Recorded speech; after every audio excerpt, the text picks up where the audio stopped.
नमस्कार, स्वागत है आपका आवाज़े ख़वातीन में। मैं हूं रत्ना शुक्ला आनंद। आज विश्व मानसिक स्वास्थ्य दिवस है। मेंटल हेल्थ या मानसिक स्वास्थ्य एक इतना महत्वपूर्ण विषय है जो हम सबके जीवन से बहुत ही मजबूती के साथ जुड़ा हुआ है, लेकिन हम इसे सबसे ज्यादा अनदेखा करते हैं और इस वजह से बहुत सारे लोग हर साल अवसाद के साथ साथ याददाश्त खोने या और भी गंभीर बीमारियों से जूझने लगते हैं। आज इसी विषय पर चर्चा करने के लिए हमारे साथ कुछ मेहमान जुड़े हैं।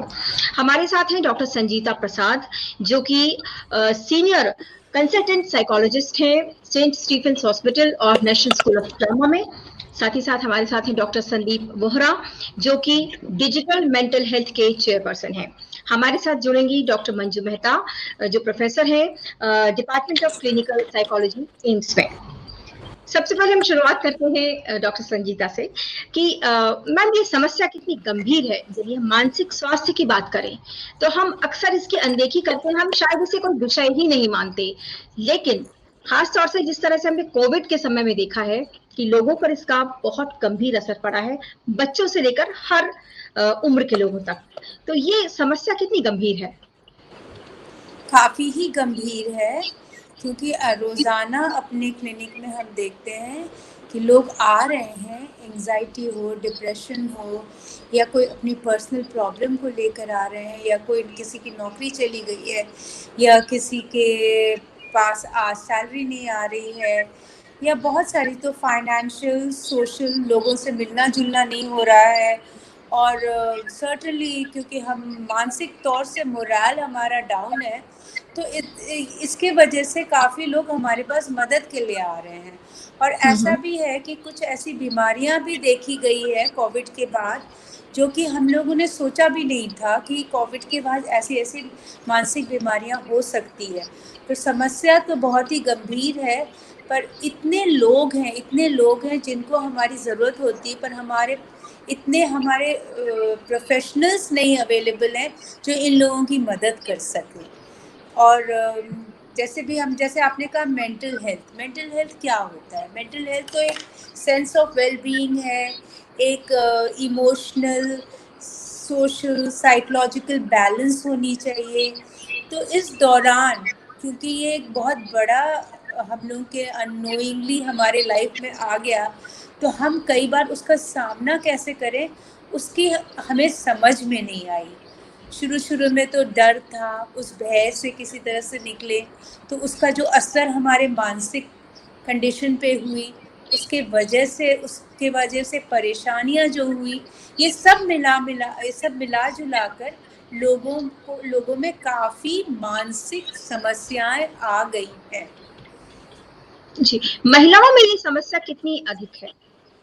काफ़ी गंभीर है ये समस्या महिलाओं में, क्योंकि महिलाओं को ना ही घर, जनरल मैं कह रही हूँ, ना ही घर देखना है, ना ही अपने बच्चे को मैनेज करना है, ना ही उनकी पढ़ाई का करना है, पर उनको अपनी पर्सनल लाइफ में भी जो डिसरप्शन हुआ है उसके साथ कोप करना पड़ता है। तो महिलाओं पे तो उसका काफ़ी ही असर हुआ है, जैसे सब पे हुआ है, जनरल पब्लिक पे, वैसे महिलाओं पे भी उसका असर हुआ है। पर जो हाउस वाइफ्स है, होम मेकर्स हैं, उन पे जो रिस्पॉन्सिबिलिटी आई है वो डबल आई है। Managing children, managing spouse, managing other people in the family, managing space, managing your own self, ये सब महिलाओं को सडनली उनके सर पे ये बात आ गई है। और इसके वजह से उनके कोपिंग स्किल्स में ना इम्पैक्ट आई है। अब सब महिलाएं तो रेजिलियंस वाली नहीं होती कि बाउंस बैक कर जाएंगी। काफ़ी महिलाएं ऐसी हैं कि इस वजह से काफ़ी कंफ्यूज स्टेट ऑफ माइंड में रहती है, और उनको नहीं पता कि वो कैसे मदद लें, कहाँ जाएं मदद के लिए। तो महिलाओं में, लाइक सब लोगों में, बच्चों में, बड़ों में, बूढ़े लोगों में, महिलाओं में, सब में ये समस्या काफ़ी विस्तार से देखी जा रही है आजकल। और हम रोजमर्रे में देख रहे हैं। मैं पूछती हूँ कि ये बीमारी कब शुरू हुई? यही कोविड के बाद समय शुरू हुई। मैं पूछती हूँ कि इसके पहले आप बिल्कुल सही थे। हाँ, मैं सही था, पर ये कोविड के समय पता नहीं कैसे हो गई। मैं पूछती हूँ, और कई बार ऐसे हैं कि जो पुरानी बीमारियां हैं, जो दबी हुई थी, मानसिक बीमारियों की मैं बात कर रही हूँ, वो उभर आई, स्ट्रेस की वजह से, एंजाइटी की वजह से, फियर की वजह से, सबसे बड़ी बात है अनसर्टेनिटी की वजह से। आप के घर में मौत हो रहा है, आपके अगल बगल लोग जा रहे हैं, तो इसके वजह से एक अनसर्टेनिटी क्रिएट हो गई है। और हमारा जो दायरा है बहुत छोटा हो गया इस वजह से। इसीलिए महिलाओं पे इसका असर काफ़ी देखा जा रहा है। और कोशिश हम भी कर रहे हैं कि इन प्रॉब्लम्स के साथ जूझें, उनकी मदद करें, उनको एश्योरेंस दें, उनकी हैंड होल्डिंग करें, उनको हिम्मत दें कि ये जो समय है, इस समय में हमें कितनी हिम्मत लानी चाहिए। अब सबके वश में तो नहीं है ना हिम्मत लाना, कुछ ऐसे भी लोग हैं जो चाह कर भी हिम्मत नहीं ला पाते, जो चाह कर भी नहीं अपनी समस्याओं का सोल्यूशन पाते हैं। ऐसे लोगों को डेफिनेटली प्रोफेशनल्स की मदद चाहिए और उसमें बिल्कुल कतराना नहीं चाहिए, बिकॉज जैसे शारीरिक बीमारी है वैसे ही मानसिक बीमारी है, कोई फर्क नहीं है ना। जी बिल्कुल। डॉक्टर संदीप वोरा, आपसे जानना चाहेंगे कि मैग्नीट्यूड कितना है भारत में, अगर हम इस समस्या का अगर हम देखें तो कितनी गंभीर है, कितनी बड़ी समस्या है, क्या हम इसे नजरअंदाज करते आ रहे हैं या आपको जागरूकता आई है इसे लेकर? देखिए, जब पेंडेमिक शुरू होने से पहले वर्ल्ड हेल्थ ऑर्गेनाइजेशन की तरफ से जो फिगर्स थी वो था कि हर चौथा व्यक्ति वर्ल्ड में किसी ना किसी तनाव या तनाव संबंधित इलनेस से पीड़ित है। बट पेंडेमिक के बाद से जो एस्टिमेट्स हैं उसमें लगता है, जो कहा जा रहा है कि कुछ स्टडीज जो प्रिलिमिनरी स्टडीज हैं, अभी डिटेल्ड स्टडीज तो नहीं आई हैं, उसमें कहा जा रहा है कि ये मात्रा, इसकी नंबर ऑफ पेशेंट्स बढ़ गए हैं। और ये इसकी गंभीरता इसलिए बढ़ गई है कि पहले जो प्रॉब्लम होती थी तो लोग हेजिटेंट होते थे, अब जो है number of people with the problem have increased. इसके अलावा जहां तक अवेयरनेस का सवाल है, वो पेंडेमिक की वजह से अवेयरनेस बढ़ी है, स्पेशली मीडिया का रोल बहुत पॉजिटिव रहा है इन इंक्रीजिंग द अवेयरनेस और मेंटल हेल्थ एंड इश्यूज। तो उसको देखते हुए जो प्रॉब्लम बढ़ने के बाद जो लोगों के बीच में इस तरह की प्रॉब्लम का समझने की क्षमता आई है, पर हमारे सामने जो सबसे बड़ा चैलेंज है वो ये है कि एक अभी भी खतरा बना हुआ है थर्ड वेव का। दूसरा, लोगों के आगे जो अनसर्टेनिटी है या जो इनसिक्योरिटी है वो बहुत ज्यादा प्रेशर डाल रही है।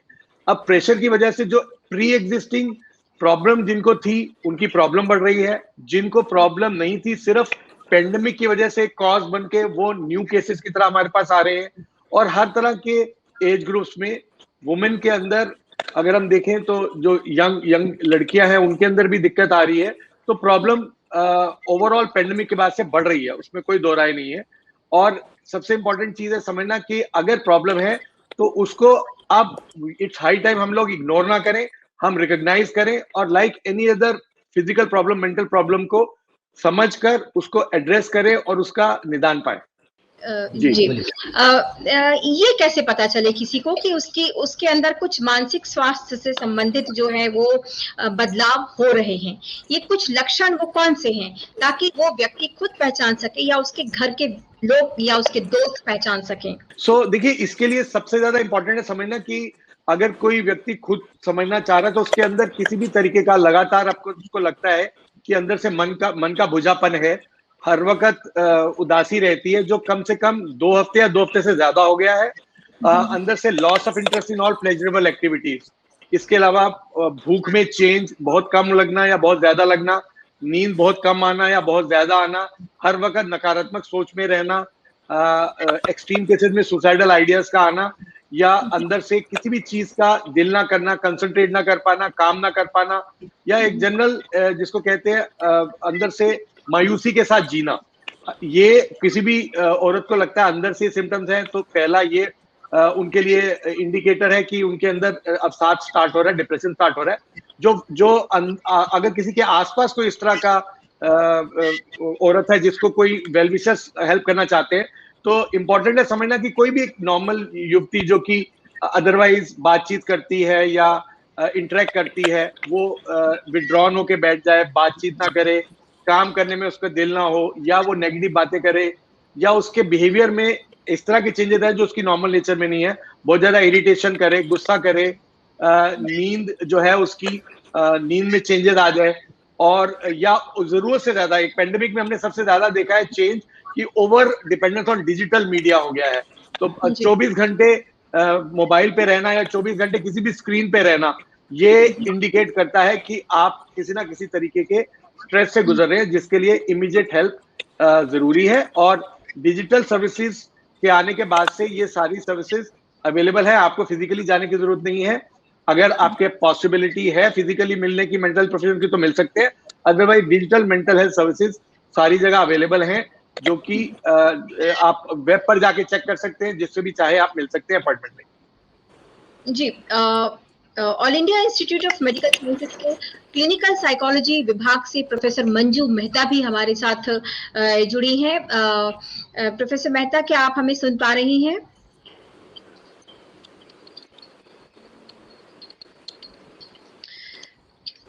शायद डॉक्टर मंजू मेहता से हमारा संपर्क स्थापित नहीं हो पा रहा है। हम डॉक्टर संजीता प्रसाद जी से जानना चाहेंगे कि आप नेशनल स्कूल ऑफ ड्रामा से जुड़ी हुई हैं। निश्चित तौर पर यहाँ पर जो एज ग्रुप होगा वो युवा वर्ग होगा, या ऐसे लोग होंगे जो कि अभी एक तरह से स्ट्रगलिंग फेज में चल रहे हैं। किस तरह के आप समस्याएं उनमें देख रही हैं? इनमें बहुत बड़ी समस्या तो स्ट्रेस की है, नए शहर में आके नए जगह पे एडजस्ट करने की है। सो एडजस्टमेंट प्रॉब्लम्स हैं। इनके कोर्स बहुत वास्ट होते हैं, तो उसमें इनको प्रॉब्लम्स हो जाती है। इनके इंटरपर्सनल प्रॉब्लम्स बहुत ज़्यादा है, आपस की जो प्रॉब्लम्स है, रिलेशनशिप प्रॉब्लम्स है, और इनके जो पर्सनल कॉन्फ्लिक्ट्स हैं जो नई जगह पे जाके उभर आते हैं। तो इंटरनल कॉन्फ्लिक्ट्स होते हैं अपने बारे में, अपनी कॉन्फिडेंस को लेके, अपने सेल्फ एस्टीम को लेके, अपनी परेशानी को लेके। हालांकि ये लोग बहुत ऊंचे दर्जे के स्क्रीनिंग के बाद आते हैं, तो क्योंकि ये लोग ड्रामा में हैं, तो ये लोग अब ड्रामा साइकोलॉजी के बीच में थिन लाइन है। तो ये लोग ना बहुत क्रिएटिव होते हैं, और ये लोग बिकॉज ये लोग बहुत क्रिएटिव होते हैं, ये लोग सेंसिटिव सेंसिटिव से ज़्यादा इमोशनल हो जाते हैं। कई बार अपने इमोशंस को ये लोग रेगुलेट नहीं कर पाते हैं। तब इनके लिए सिर्फ यही है कि आके अपने मन की बात करें। तो हम जनरली एनकरेज करते हैं कि ओपन योर हार्ट, आप अपने मन की बात करें, हमसे गाइडेंस लें कि हम कैसे आपको मतलब हम आपको समझाते हैं, हम इनको समझाते हैं कि कैसे ज़िंदगी को और अपने रिलेशनशिप को और अपने पर्सनल जो कॉन्फ्लिक्ट्स हैं उसको कैसे मैनेज करें।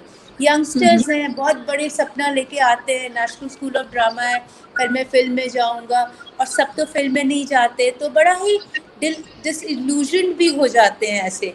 तो करियर इश्यूज भी हो जाते हैं इनके साथ आपस में स्मॉल ग्रुप है तो आपस में कॉन्फ्लिक्ट्स भी हो जाते हैं इनके साथ। और इनके साथ एक लोनलीनेस मैंने बहुत देखा, इट्स वेरी कॉमन लोनलीनेस। इस लोनलीनेस की वजह से किसी से भी दोस्ती कर लेते हैं, और वो लोनलीनेस को भरने के लिए वो उसको किसी भी चीज़ से भर लेते हैं। एक है कि हम अगर लोनली हैं तो हम लोनलीनेस के साथ जी सकते हैं, या हम उस वॉइड के साथ जीना सीख सकते हैं, पर इनमें ये नहीं है। इनकी रेजिलियंस बहुत पुअर होती है, अगर कुछ ऐसा धक्का लग जाता है तो वापस नॉर्मल होने में इनको प्रॉब्लम होती है। तो ये जनरल जो सबसे बड़ी बात यहाँ सब्सटेंस अब्यूज़ की भी है, बहुत स्ट्रॉन्गली सब्सटेंस अब्यूज़ की यहाँ पे प्रॉब्लम है, जिसके वजह से इनको मानसिक प्रॉब्लम भी हो जाता है। और जैसा देखा गया है कि 1% को सीरियस भारी बीमारी भी हो जाती है। कुछ लोग बीमारी लेके आते हैं, यहाँ के स्ट्रेस से बीमारी उभर जाती है। तो ऐसे स्टूडेंट्स जो कि 20-25 साल के होते हैं, उनको एक गाइडेंस चाहिए, उनको एक स्टैंड बाय चाहिए, उनको एक कोई चाहिए जो उनका हैंड हगिंग करे, उनको एश्योरेंस दे, उनको इमोशनल रेगुलेशन सिखाए, है ना। तो ये सब चीज़ों के लिए नेशनल स्कूल ड्रामा के बच्चे सब काफ़ी लोगों में प्रॉब्लम है, मतलब जी, प्रॉब्लम वास्ट है। जी, इससे जुड़े 2-3 सवाल मेरे ज़हन में आ रहे हैं। पहला तो ये आपने जैसे बताया कि बहुत संवेदनशील होते हैं। साथ ही साथ जब अभिनय कोई करता है व्यक्ति तो वो एक तरह का कैरेक्टर में वो अपने आप को ढाल लेता है। तो उस कैरेक्टर से बाहर आना भी थोड़ा मुश्किल होता है। वो भी तीसरी बहुत बात बड़ा ये है स्किल कि है। ये एक तरह का एक कॉम्पिटिशन होता है। यहाँ से लोग फ़िल्म इंडस्ट्री में भी जाते हैं। फ़िल्म इंडस्ट्री में पहुँचते हैं, वहाँ अलग तरह की समस्याएँ रहती हैं और आप जानती ही हैं कि कितने ज़्यादा वहाँ से आत्महत्या के जो मामले हैं वो देखने को मिलते हैं। तो ये शायद हमारे ख्याल से जब नेशनल स्कूल ऑफ ड्रामा जैसे आपने बताया कि यहाँ से शुरुआत है, तो हम हमेशा से जब भी ऐसी कोई घटना घटती है तो हम बात करते हैं कि जो एंटरटेनमेंट इंडस्ट्री है वहाँ के लिए शायद हमें एक बहुत बड़ा सपोर्ट सिस्टम चाहिए। डॉक्टर संदीप वोहरा और डॉक्टर संजीता प्रसाद आप दोनों ही इन तीनों चारों प्रश्नों का जवाब कृपया दें। देखिए, जो आपने पॉइंट्स बोले हैं रत्ना, उसमें ये समझना जरूरी है कि कोई भी ऐसा प्रोफेशन है जो चैलेंजिंग है, उसमें आप अगर खुद अकेले फाइट कर रहे हैं तो आपको सपोर्ट की जरूरत है। मेरे हिसाब से जैसे अगर हम बात कर रहे हैं फिलहाल नेशनल स्कूल ऑफ ड्रामा की बात कर रहे हैं, या हम ग्लैमर वर्ल्ड की बात कर रहे हैं, टीवी या फिल्म इंडस्ट्री की बात कर रहे हैं, तो जहाँ के स्ट्रेसेस बहुत ज्यादा होने के साथ साथ मुझे लगता है जो रेमिडियल पॉसिबिलिटीज हैं वो लोगों तक पहुंच नहीं पाती हैं। तो एक तरफ जैसे हमारे को इनको सपोर्ट देना चाहिए जो कि जो ऑलरेडी एग्जिस्टिंग उनके सीनियर्स हैं वो दे सकते हैं, बट उसके साथ साथ sensitization on mental health issues और प्रिवेंटिव तौर पर किस तरीके से हेल्प किया जा सकता है उसकी गाइडेंस और अवेयरनेस स्टूडेंट्स में लाना जरूरी है। और ये बताना कि ड्रग एडिक्शन या नशे में पड़ना वो सॉल्यूशन नहीं है, ये सारी चीजों को हाईलाइट करना जरूरी है by giving them the right examples and setting the right examples in front of them. इसके अलावा एक एक्सेप्टेंस, एक readiness to have to accept that if I can't become a Shahrukh Khan I should have some plan B, वो acceptance लाना बड़ा challenging हो जाता है इस तरह के बच्चों में, क्योंकि जो एम्बिशियस होता है उसको लगता है कि मुझे राइज करना है एट एनी कॉस्ट, चाहे वो लड़का हो चाहे लड़की हो। तो मेरे हिसाब से इस तरह के जितना भी जो एरिया है, इस तरह के प्रोफेशन में एक इन हाउस इनबिल्ट सिस्टम होना चाहिए जिसमें मेंटल हेल्थ सपोर्ट बहुत नेसेसरी है। वो एज एंड व्हेन रिक्वायर्ड भी होनी चाहिए, प्रोएक्टिवली भी होनी चाहिए, और उसका रेगुलर इंटरवल पर, चाहे वो स्क्रीनिंग के रूप में हो, चाहे वो डिजिटल स्क्रीनिंग के रूप में हो, किसी भी तरीके से होना चाहिए, तो ताकि हम प्रिवेंटिव तौर पर काम करें। ऑफ कोर्स जब प्रॉब्लम आती है तो आप डॉक्टर के पास जाते हो, बट अगर प्रिवेंटिव तौर पे हम काम कर सकते हैं तो शायद हम इंपॉर्टेंट लाइफ को बचा सकते हैं, अच्छे टैलेंट को सर्वाइव करने में हेल्प कर सकते हैं। जी, डॉक्टर संजीता प्रसाद आप इस पे कुछ कहना चाहेंगी? डॉक्टर वोरा बिल्कुल सही कह रहे हैं कि prevention is better than cure. अगर हम उनको प्रिवेंट कर सकते हैं, जैसे कि रिसेंटली किसी ने सुसाइड कंप्लीट किया because of his own depression, अगर उसको सही समय पे हम लोग देख ले पाते, अगर सही समय पे हम उनका इलाज कर पाते उस बच्चे का, तो इतनी जल्द तो जान नहीं जाती उसकी। पर वो डिप्रेशन में था और कोई इलाज नहीं ले रहा था। तो हमें प्रिवेंट करना है, हमें स्क्रीन करना है कि हर बच्चे की क्या पोटेंशियल्स है, क्या उसके माइंड मेकअप है, क्या वो ऐसा गलत कदम उठा सकता है। ये बहुत इम्पोर्टेंट है, इसीलिए हम लोग यहाँ आते हैं ताकि बच्चों को हम एसेस करें, प्रिवेंट करें। जब हमें लगे कि ये बात बढ़ रही है तो एक्टिव इंटरैक्शन होनी चाहिए उनके साथ, और उनको सही समय पे बचाने की कोशिश करनी चाहिए। जी, डॉक्टर कोहरा मैं आपसे जानना चाहूंगी कि आजकल के जो बच्चे हैं वो एक अलग तरह के वातावरण में पल बढ़ रहे हैं, वैसे ही न्यूक्लियर फैमिलीज हैं, साथ ही साथ एक डिजिटल वर्ल्ड के साथ उनका बहुत ही ज्यादा नाता जो है वो जुड़ गया है, पढ़ाई भी अब उसी के जरिए होने लगी है, फैमिली से वो कट गए हैं, सभी के भीतर एक अलग किस्म की एक अकेलापन देखा जा रहा है जो बड़े होने तक शायद ही चलेगा। तो ये जो समस्या है इसको तुरंत एड्रेस करना जरूरी है। इसमें खासतौर से अगर हम महिलाओं की कितनी भूमिका है, क्योंकि माएँ हैं जो सबसे पहले अपने बच्चों को वो देखती हैं, तो ये कितना महत्वपूर्ण है? देखिए बहुत महत्वपूर्ण है, और जो डिजिटल ओवर डिपेंडेंस आ गई है, और पहले भी थी, हम पहले भी डिजिटल एडिक्शन के केसेस देखते थे, बट पेंडेमिक ने पूरा का पूरा पैराडाइम शिफ्ट कर दिया है, जिसमें अब आप जब जब आपका बच्चा है, अगर कोई महिला अपने बच्चे को देख रही है, तो वो उसको यही नहीं पता लगता कि इस वक्त बच्चा अपने कॉलेज या स्कूल की क्लास के लिए बैठा है या कुछ और कर रहा है, क्योंकि उसकी स्क्रीन ऑन है। तो बहुत चैलेंजिंग टाइम्स है हमारे लिए। हमारे लिए इंपॉर्टेंट है ये समझना कि डिजिटल डिटॉक्सिफिकेशन बहुत जरूरी होती है। अगर आप बहुत ज्यादा टेक्नोलॉजी पे डिपेंडेंट होते हैं तो आपका ह्यूमन टच चला जाता है, और आपकी सेल्फ एस्टीम लाइक्स पे डिपेंडेंट करने लग जाती है कि कितने मेरे को लाइक्स मिले, उससे आप अपने आप को इम्पोर्टेंट कितने हैं या लोगों के सामने क्या है वो आप कैलकुलेट करने लग जाते हैं, जो कि बहुत ही गलत वे है अपने आप को असेस करने का। तो डिजिटल वर्ल्ड में एक बैलेंस तरीके से रहना जरूरी है। आप डिजिटल वर्ल्ड की जो भी अच्छाइयां उसको अपनाएं, but over dependence, addiction, gaming, ये सारी चीजें हैं जो कि खराब करती है आपके माइंडसेट को। तो जो औरतें हैं जिनके बच्चे हैं या जो अपनी जिम्मेवारियां जिनको निभानी है, उनको एक तो खुद को डिजिटली सेवी होना जरूरी है, कि उनको आपको पता होना चाहिए कि आपको क्या कंट्रोल्स है, जिसमें आप छोटे बच्चे हैं तो आप देख सको कि बच्चा क्या व्यू कर रहा है, क्या देख रहा है। दूसरा, डिजिटल हाइजीन मेंटेन करना, जैसे जब स्कूल के टाइमिंग्स है तब तक जो छोटे बच्चों हैं उनके लिए उनको अलाउ करना, और उसके बाद उनको ब्रेक्स देना, और फिजिकली मोर इंटरेक्टिव होना। जितने आपके मोबाइल्स हैं उनको ऑफ करके बैठ के बातचीत करना। रात की नींद को एडिक्वेट लेना, ये बहुत इंपॉर्टेंट फैक्टर है, चाहे महिलाएं खुद हैं चाहे बच्चे हैं। जो आप अगर जरूरत से ज्यादा किसी भी चीज में चले जाते हैं, आप रात को 2-2, 3-3 बजे तक जाग रहे हैं किसी स्क्रीन पे हैं, चाहे आप कुछ ओटीटी पे देख रहे हैं, चाहे आप कोई गेमिंग कर रहे हैं, तो आपकी जब स्लीप साइकिल डिस्टर्ब होती है तो आप अपने ब्रेन को प्री डिस्पोज कर रहे हैं हर तरह के मेंटल डिसऑर्डर। तो स्लीपलेसनेस और डिलेड ऑनसेट ऑफ स्लीप और इनएडिक्वेट स्लीप, ये एक बहुत मेजर चेंज आ गया है पोस्ट पेंडेमिक। और पेंडेमिक के बाद से स्ट्रक्चर्ड अगर डे नहीं है तो आप बिल्कुल लेजी होकर, आपके पास आपको पता ही नहीं आपने सुबह क्या करना है या नेक्स्ट डे क्या है, तो वो सारी चीजें डिसरप्ट कर दिया है काफी कुछ। तो मेरे हिसाब से डिजिटल वर्ल्ड में एक बैलेंस तरीके से जीना, और महिलाओं को सुपरवाइज करना, बच्चों को और या अपने फ्रेंड्स को गाइड करना, वो बहुत जरूरी है, और उनके अपने लिए भी बहुत जरूरी है, ताकि आपकी मेंटल हेल्थ रहे और डिजिटल वर्ल्ड में आप बैलेंस तरीके से उसका बेनिफिट उठाकर जिए। जी, डॉक्टर संगीता आपसे जानना चाहेंगे कि स्कूलों में, चलिए अभी तो ऑनलाइन चल रहा है, लेकिन जब स्कूल खुलेंगे या जब स्कूल एक नॉर्मल स्थिति में चलते रहते हैं, बच्चों के भीतर क्या चल रहा है ये जानना बहुत जरूरी होता है, क्योंकि बच्चे आमतौर पर अपने अभिभावकों के साथ बहुत सी चीजें जो है वो शेयर नहीं करते। स्कूलों में उनके साथ कभी कभी मिसबिहेव होता है, वो शेयर नहीं करते, वो कुछ सालों के बाद बताते हैं, वो अपने भीतर वो चीजें रखे रहते हैं।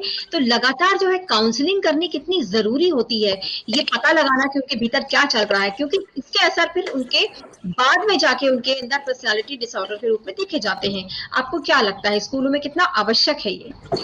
सबसे पहले तो मैं डॉक्टर वोरा के रिस्पॉन्स में बोलूँगी, ये जो एडिक्शन की बात इन्होंने कहा, निप इट एट द बड।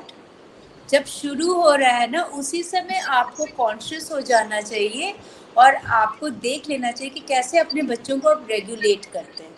अब मैं आपकी बात सवाल पे आ रही हूँ।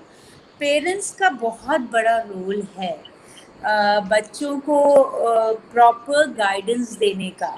सबसे बड़ी बात होती है बच्चों के साथ एक कनेक्ट बनाने का, वो जो पल्सेटिंग रिलेशनशिप होता है, जहाँ माँ बाप बच्चों को ट्रस्ट करें, बच्चे भी अपने माँ बाप को ट्रस्ट करें। आधा समय तो बच्चे अपने माँ बाप को कुछ नहीं कहते because they are scared of their reactions. Parents को ये एश्योरेंस देना है कि अगर आप गलत भी कर रहे हो, do come and tell us, है ना, कोई बात नहीं, we will talk about it, will share this, will see what is the better way out. तो पेरेंट्स का टीचर्स के साथ, पेरेंट्स के स्टूडेंट्स के साथ एक स्ट्रॉन्ग, बच्चों के साथ अपने एक स्ट्रॉन्ग रिलेशनशिप होना चाहिए जिसको हम कनेक्ट करते हैं। और बच्चे शुरू से डिसिप्लिन होने चाहिए कि एक रेड लाइट है, एक येलो लाइट है, एक ग्रीन लाइट है। कुछ बातें हैं जो आप बिल्कुल ना है, येलो इज हाँ एंड ना, and green is go about, go away, do whatever you want to do. तो पेरेंट्स को ये चीज़ अपने बच्चों को बहुत बचपन में ही सिखाना चाहिए। अब आप 15-16 साल के बच्चे को आप क्या सिखाओगे? जब पानी सर से निकल जाती है, जब बच्चे की अपनी पर्सनालिटी डेवलप हो जाती है, तो आप क्या सिखाओगे? तो शुरू से पेरेंट्स का रोल शुरू से होता है कि आप अगर पेरेंट्स, बच्चे कहते नहीं हम आपसे शेयर नहीं कर सकते, तो पेरेंट्स को एनकरेज करना चाहिए, कोई बात नहीं, आपका पर्सनल लाइफ है, आप नहीं शेयर करना चाहते हो, काउंसलर से शेयर करो, स्कूल के काउंसलर से शेयर करो, और पर शेयर करो तो बच्चे डिसिप्लिन में रहते हैं। वो डिसिप्लिन बहुत इम्पोर्टेंट चीज़ है जो एब्सेंट है अभी। एब्सेंट है बिकॉज हमें राइट समय पे, जो हम कहते हैं ना, राइट समय पे हम स्टार्ट नहीं करते डिसिप्लिन। जब हम देखते हैं कि बड़े हो गए हैं और ये अपने ही अदाओं में हैं, तब हम डिसिप्लिनिंग की बात करते हैं। So you have to start it at the beginning. जी, स्कूलों में भी लेकिन लगातार इनकी काउंसलिंग होनी चाहिए, बच्चों की इनके साथ जो इंटरेक्शन जो है वो होना चाहिए। अगर बच्चों को विश्वास है कि काउंसलर के पास कॉन्फिडेंस है, कॉन्फिडेंशियलिटी इशू बहुत स्ट्रॉन्ग है स्कूल में, बच्चे नहीं जाते हैं काउंसलर के पास, उनको लगता है कि उनकी बातें बाहर निकल जाएंगी। जब तक आप ये स्टैब्लिश नहीं करो कि आप जो मेरे से कह रहे हो कॉन्फिडेंशियल है, and stick to it, you cannot be a via media between the administration and the children. You have to be true to the children. So जो भी आपने मेरे साथ शेयर किया, it's purely confidential. जब तक बच्चों को ये कॉन्फिडेंस नहीं आएगी, वो काउंसलर्स के पास नहीं जाएंगे। डॉक्टर वोहरा, आपसे जानना चाहेंगे कि यदि कोई व्यक्ति गहरे अवसाद में है या वो बहुत ही एक्सट्रीम एक स्टेप लेने की तरफ जा रहा है, उस को कैसे पहचाना जाए? क्योंकि आमतौर पर लोग कुछ इस तरह के संकेत देते हैं सोशल मीडिया के माध्यम से या बातचीत के माध्यम से। उस वक्त कैसे पहचाना जाए, कैसे उस सिचुएशन कुछ उस घटना को होने से रोका जा सके? आप समझ रहे हैं कि मैं एक्सट्रीम उसकी बात कर रही हूँ, तो आप थोड़ा ये बताएं कि हम कैसे लोगों को बचा सकते हैं? देखिए, जहां तक एक्सट्रीम डिप्रेशन की बात है तो इसका मतलब है कि टेंडेंसी टू हार्म हिमसेल्फ और हरसेल्फ। सो उसके लिए यूजुअली देखा जाता है कि कोई ना कोई, एक तो उनके सिम्टम्स में बहुत ज्यादा उदासी, इनएक्टिविटी या नेगेटिव रूप से रहना, कोई भी इंटरेक्शन है उसमें इंटरेस्ट ना लेना है। उसके अलावा यूजुअली कहा जाता है कि इस तरह के लोग बातों बातों में कुछ ना कुछ इस तरह का इंडिकेशन देते हैं। कोई बहुत ज्यादा सोशल मीडिया पे एक्टिव है तो वो नेगेटिव बातें लिखेगा या लिखेगी, या सुसाइडेलिटी के बारे में पढ़ेगा या कुछ कमेंट करेगा, और इसी तरह से वो जब अपने जो भी नियर एंड डियर वंस हैं या जिनसे वो कन्फाइड करते हैं उसमें वो एक्सप्रेस कर सकते हैं कि मुझे मेरे दिमाग में इस तरह के विचार आते हैं, या अल्टीमेटली कई बार ऐसा भी होता है कि पता ही तब लगता है जब एक इस तरह का अटेम्प्ट करे कोई सुसाइडल अटेम्प्ट करे। तो ये डिग्री ऑफ सीरियसनेस दर्शाता है। अगर कोई ऐसा व्यक्ति है आपके नियर एंड डियर वन जो है, जो आपको लगता है कोई ऐसा है जिसने एक बार भी अगर इस तरह की कोई बात की है, तो वो हमारे लिए एक रेड सिग्नल है कि आपको उसके साथ बैठ के बातचीत करनी है। और अगर आपको लगता है कि वो बात सिम्टम बढ़ रहे हैं, ऐसा लगता है कि कोई ऐसी चीज हो रही है, तो इमीडिएटली मेंटल हेल्थ प्रोफेशनल के पास लेके जाना जरूरी है। और अगर लगता है कि एक कोई सीरियस अटेम्प्ट है तो एडमिट करवा के इलाज करवाना। सुसाइडेलिटी का जहां तक सवाल है, डिप्रेशन का सवाल है, बहुत अच्छी मेडिकेशन अवेलेबल हैं, वो रिवर्स किया जा सकता है, जिसमें मेडिकेशन एंड काउंसलिंग का रोल होता है। काउंसलिंग में ना सिर्फ पेशेंट बट उसके जो आसपास पीपल हु मैटर उन सबसे बातचीत करके joint counselling besides the patient दी जाती है।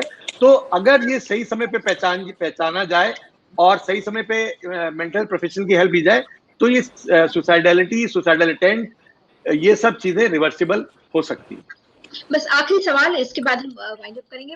ये जानना चाहेंगे कि हमारे समाज में अलग अलग जो आयु के लोग हैं उनको, चाहे बुजुर्ग हों, उनको अलग तरह की जरूरत है, महिलाओं को अलग तरह की जरूरत है, अकेले जो लोग हैं उनको अलग तरह की जरूरत है, बच्चों को अलग तरह की जरूरत है। हमें किस तरह का सिस्टम डेवलप करने की जरूरत है? क्योंकि हमने अभी एक तरह से ये विषय जो है वो काफी उपेक्षित है, तो कैसा एक सिस्टम हमें बनाना चाहिए? जहां तक सिस्टम की आप बात करें रत्ना जी, हमारे को इस तरह का सिस्टम बनाना चाहिए कि जिसमें पहले हर कोई कम्युनिकेट कर सके।